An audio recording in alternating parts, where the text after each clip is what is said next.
नवीन 100 खाटाचं जिल्हा रुग्णालयाच्या नूतन इमारतीचा भूमिपूजन सोहळा या ठिकाणी संपन्न होतोय आणि ज्यांच्या शुभ हस्ते हा सोहळा या ठिकाणी संपन्न झालेला आहे त्या राज्याचे सार्वजनिक बांधकाम मंत्री आणि आपल्या जिल्ह्याचे पालकमंत्री आमचे स्नेही नामदार शिवेंद्र सिंह राजे भोसले साहेब, ज्यांच्या अध्यक्षतेखाली हा कार्यक्रम संपूर्ण होतोय ते राज्याचे सहकार मंत्री आपल्या जिल्ह्याचे सुपुत्र सन्माननीय नामदार बाबासाहेबजी पाटील साहेब, आता ज्यांनी हे 100 खाटाचं हॉस्पिटल 400 खाटाचं व्हावं अशी इच्छा व्यक्त केली. 100 कमी का म्हटले माहित नाही. ते आमचे माजी मंत्री आणि आमदार संजयजी बनसोडे साहेब, हे हॉस्पिटल इथं व्हावं यासाठी आमदार नसताना सुद्धा ज्यांनी योग्य जागा दाखवण्याचं काम केलं ते आमचे मित्र आणि औसा विधानसभा मतदारसंघाचे कर्तव्यदक्ष आमदार अभिमन्यूजी पवार साहेब, आपल्या जिल्हा परिषदेच्या नूतन अध्यक्षा उषाताईजी पाटील, उपाध्यक्ष दयानंदरावजी सुरवसे, आपल्या नगरीच्या नूतन महापौर जयश्रीताई सोनकांबळे, त्याचबरोबर भाजपच्या नेत्या डॉक्टर अर्चनाताईजी पाटील, राष्ट्रवादीचे नेते ॲडव्होकेट व्यंकटरावजी बेदरे, बबनजी भोसले, अंकुशरावजी नाडे, या गावच्या सरपंच श्री पतंगेताई, आपले नूतन जिल्हाधिकारी डॉक्टर भारतजी बास्टेवाड, आपले SP अमोलजी तांबे, डीन डॉक्टर अगुदाईजी मोहिते, CS आपले प्रदीपजी डेले सर, DHO बालाजीरावजी शिंदे, डॉक्टर रेखाताई गायकवाड, सुंदर आवाजामध्ये सूत्रसंचलन करणारे माझ्याच कॉलेजचे विद्यार्थी सुशीलजी सूर्यवंशी, व्यासपीठावर जिल्हा परिषदचे सर्व आमचे सभापती, महानगरपालिकेचे आमचे सर्व सभापती, सर्व आमचे नूतन नगरसेवक, सर्व विविध पक्षाचे पदाधिकारी, समोर उपस्थित असलेले सर्व जिल्ह्यातून आलेले आमचे वैद्यकीय अधिकारी, डॉक्टर, बंधू भगिनी, सर्व आमचे पत्रकार मित्र आणि अधूनमधून फोटो काढणारे फोटोवाले मित्र, आज या ठिकाणी आपल्या सर्वांच्या दृष्टीनं अतिशय आनंदाचा क्षण आहे. आनंद म्हणजे हॉस्पिटल व्हावं याच्यामध्ये कुणाला आनंद मिळण्याचं काम नाहीये. हॉस्पिटल नसावं याचाच आनंद आहे, कारण आपण आजारीच पडू नये असं प्रत्येकाला वाटत असतं.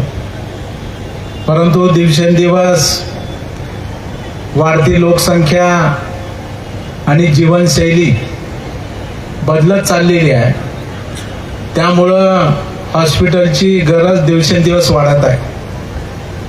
या ठिकाणी लोकनेते विलासराव देशमुख साहेबांच्या प्रयत्नामुळं सुपर स्पेशालिटी हॉस्पिटल झालं, वैद्यकीय महाविद्यालय झालं, शहरात 2 वैद्यकीय महाविद्यालय,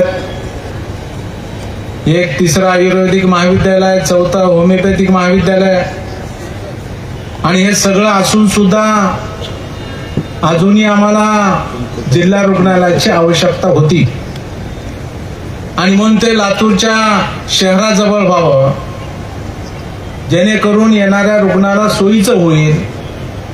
आणि म्हणून साठी ही कृषी विद्यापीठाअंतर्गत असलेल्या कृषी महाविद्यालयाचा जागेचा शोध अचूकपणे घेण्याचं काम कोणी केलं असेल तर ते आमच्या अभिमन्यू पवारांनी केलं. अचूक वेध घेण्याचं काम हे फक्त पवारांनाच जमू शकतं. ते त्यांनी केलेलं होतं तेव्हा ते आमदार नव्हते, परंतु आपल्या लातूरचं काम आहे म्हटल्यानंतर ते झालं पाहिजे यासाठी त्यांनी जागा दाखवली. एखाद्या कुठल्याही खात्याची जागा सोडायचं म्हणले की फार अडचणी होतात. जसं जहागिरी म्हणतो पूर्वीच्या काळी राजे असताना ते सोडायचे नाही, त्यासाठी युद्ध व्हायचं. त्यामुळे कृषी खात्याची जागा होती आणि ते काय सोडायला तयार नव्हते. पण योगायोगानं त्यावेळेस मराठवाडा कृषी विद्यापीठ, आताचं वसंतराव नाईक मराठवाडा कृषी विद्यापीठ, त्याचे कुलगुरू डॉक्टर अशोक ढवण जे डॉक्टर साहेब इथं बसलेले आहेत ते आता कुलगुरू नाहीत, ते रिटायर झाले, पण ते तिथं कुलगुरू होते आणि ते आपल्या लातूर जिल्ह्याचे होते, ते आपल्या उजनीचे आहेत आणि त्यांना वाटलं की माझ्या जिल्ह्यासाठी मी काहीतरी काम करेन आणि म्हणून त्यांनी शासनाकडे प्रस्ताव पाठवला की आपल्याकडं जास्तीची जागा आहे, हॉस्पिटलसाठी द्यायला हरकत नाही आणि म्हणून ही जागा आपल्याला मिळण्याचं काम त्या ठिकाणी झालं. आणि योगायोग आदरणीय आमचे नेते अजितदादा पवार साहेब लातूरला आलेले होते, संजयराव आपणही होतात, भाऊसाहेब पाटील साहेब होते, अभिमन्यूजी आपण होतात. आढावा बैठक दादानी उपमुख्यमंत्री म्हणून जिल्हाधिकारी कार्यालयात घेतली होती. आपण सगळ्यांनी अर्थमंत्री म्हणून त्यांच्याकडे मागणी केली की दादा हे 3.5 कोटी रुपये जे ह्या कृषी खात्याला द्यायचे ते तुम्ही जर मंजूर केले तर ही जागा आमच्या ताब्यामध्ये येईल. दादानी तिथूनच सचिवाला फोन लावलेला होता आणि ताबडतोब हा निधी अर्थसंकल्पात येणाऱ्या करा हे सांगितलं होतं आणि आज ते झालंय. आज दादा नाहीत ही खंत आमच्या मनामध्ये आहे, परंतु ते काम झालेलं आहे आणि निश्चितपणानं ते पैसे सुद्धा आता कृषी विद्यापीठाला वर्ग झालेले आहेत. आणि अशोक ढवण साहेबांनी दुसरं एक चांगलं काम केलं की जरी हे पैसे कृषी विद्यापीठाला दिलेले असले तरी हे पैसे लातूरच्याच कृषी महाविद्यालयासाठी खर्च करावेत असं पण GR मध्ये नमूद केलेलं. म्हणजे आपला माणूस वाढपे असला की एक लाडू जास्तीचा पडतोय आपल्या सगळ्याला माहित आहे. त्यामुळे हे काम होऊ शकलं. आता शिवेंद्रराजे साहेब आम्हाला पालकमंत्री लाभले. अनेक जिल्ह्याच्या बातम्या आपण वाचतोय, पालकमंत्री येतच नाहीत, फक्त झेंडावंदनाला येतात. परंतु पालकमंत्री साताऱ्याच्या असून सुद्धा ते इतक्यादा येतात, आम्हालाच म्हणावं लागतं नका येऊ, आम्ही करून घेतो. म्हणजे एवढी त्यांना लातूरचा लढा लागलेला आहे. म्हणजे आज सुद्धा कार्यक्रम आहे, पण परवापासून ते इथं आले, 3 दिवस झाले ते लातूरमध्ये आहे. म्हणजे ही गुढी लातूरकरांचं तुमचं प्रेम आणि राजे त्यांना त्या ठिकाणी त्यांचं मी आभार मानतो, अभिनंदन करतो की असा पालकमंत्री राजा मानाचा आम्हाला लाभलेला आहे. त्याबद्दल त्यांचं अभिनंदन. आणि त्यांच्या पायगुणामुळं ते पैसे मंजूर झाले. आज अक्षय तृतीया उद्या आहे, त्याच्या शुभ मुहूर्तावरती आज पूर्व संध्येला हा कार्यक्रम होतोय. हा सुद्धा एक योगायोग आहे. खरं म्हणजे आमच्या डेलीने चूक का केली मला माहित नाही की एखादी इमारत बांधल्यावर चांगली बांधली म्हणून कॉन्ट्रॅक्टरचा सत्कार आपण करतो, आर्किटेक्चरचा सत्कार आपण करतो, अभियंताचा सत्कार आपण करतो, पण अगोदर का केलं हे मला कळालं नाही. तर त्याच्या पाठीमागचा उद्देश आहे की पालकमंत्र्यांनी त्यांना सांगितलं की तुम्ही अगोदर सत्कार करा, का तर हे काम चांगलं करावं. त्यामुळं आता नारखेडे जे आहेत अभियंता आहेत नाही तर नारखेडे, तुमची बदली हे काम होस्तर होणार नाही, पालकमंत्र्याच्या समोर सांगतोय. नसता काय होतं, काहीतरी खराब होतं आणि मग मी ताणतो ती नारखेडे होते, त्यांच्या काळातच झालंय, माझ्या काळात झालंच नाही, असे अधिकाऱ्याचे उत्तर असतात. त्यामुळं राजेसाहेब ही इमारत पूर्ण होईपर्यंत नारखेड्यांना लातूरून आम्ही जाऊ देणार नाही. त्यामुळे ही इमारत त्यांनी पूर्ण करावी. आणि बांगड साहेब जे आर्किटेक्चर आहेत त्यांनी सुंदर, बनसोडे साहेब हे 100 खाटाचं नाही 500 खाटाचं करायचं आपल्याला, 400 म्हणून नका, 100 का कमी सांगितले, उदगीरला न्यायचे काय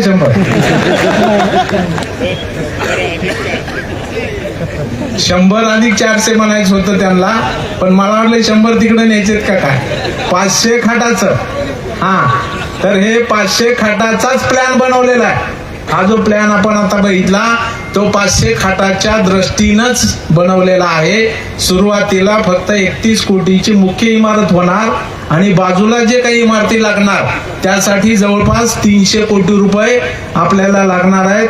पवार साहेब आपण सगळे मिळून केंद्राकडे गेलं पाहिजे फडणवीस साहेबांच्या माध्यमातून आणि केंद्रातून याच्यासाठी निधी आणून हे 500 खाटाचंच रुग्णालय आपल्याला करायचं, हा संकल्प आपल्या सगळ्या लोकप्रतिनिधींचा असावा आणि तो नक्की असेल.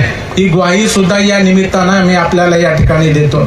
इथं बसलेल्या डॉक्टरला माझी विनंती आहे की तुमचे काय जे प्रश्न आहेत ते आम्ही सोडवतो, आमदार म्हणून आम्ही सोडवतो.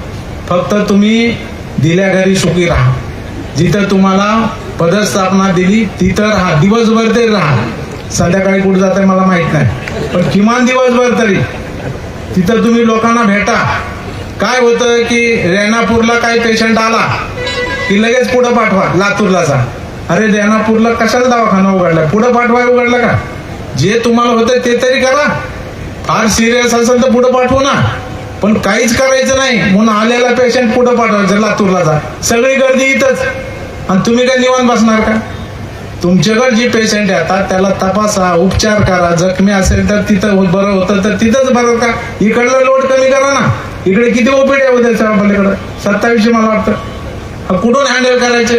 म्हणजे त्यांना खाली झोपावे लागतात पेशंट. एवढे पेशंट इकडे येतात, ते तरी बिचारे काय करणार? आपलं इन्फ्रास्ट्रक्चर कमी पडते.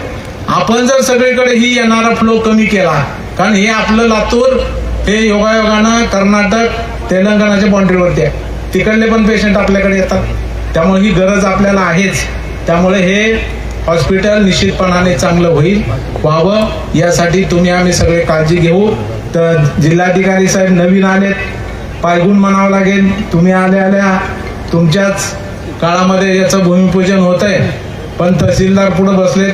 तातडीने काम करा. अजून काम सुरू व्हायला वेळ लागेल. याची मोजणी झालेली नाही, ती मोजणी करा. पूर्व पश्चिम सगळी दिशा करून ते सगळं कंपाऊंड मारून द्या. ही तुमची जबाबदारी आहे महसूल विभागाची, कारण ते झाल्याशिवाय प्रत्यक्ष कामाला सुरुवात होत नाही. आता भूमिपूजन केलं आज आणि इथं पाय खोदायला आले तुम्ही 4 महिन्याने, असं होऊ नये. पुढच्या वेळी जेव्हा पालकमंत्री येतील तेव्हा इथं कॉलमचे खड्डे पडलेले पाहिजेत. ही काळजी नारखेडे घेण्याचं काम तुम्ही त्या ठिकाणी करा. जिल्हाधिकारी महोदय इथं आहेत, आम्ही इथं आहोत. काय अडचण आहे ते आम्ही स्वतः येऊ, परंतु काम हे तातडीनं सुरू झालं पाहिजे. ही काळजी खबरदारी आपण घ्यावी ही विनंती या निमित्ताने या ठिकाणी करतो. आपल्या सर्वांना अक्षय तृतीयाच्या मनापासून हार्दिक शुभेच्छा देतो आणि आपल्या सर्वांची रजा घेतो. जय हिंद, जय महाराष्ट्र.